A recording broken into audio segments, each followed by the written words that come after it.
Tiklo ang isang regional most wanted person sa bisa ng warrant of arrest sa kasong rape sa San Pedro, Laguna.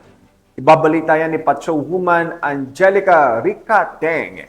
Arestado ang isang regional most wanted person sa isinagawang joint manhunt operation ng San Pedro PNP at Bukawi PNP sa Barangay Poblasyon, Bukawi, Bulacan nito lamang Enero taong kasalukuyan. Inilala ni Laguna Provincial Director Police Colonel Ricardo I. Dalmacia ang akusado na si alias Jason, residente ng San Pedro City, Laguna.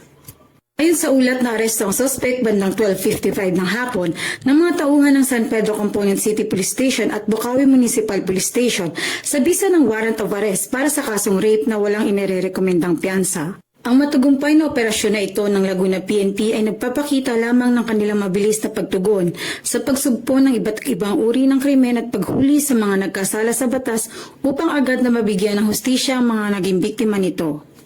Mula rito sa Calabarzon, ako ang inyong Police News Network Correspondent, Patrol Woman Angelica Ricateng, alagad ng batas, tagataguyod ng balita, Police.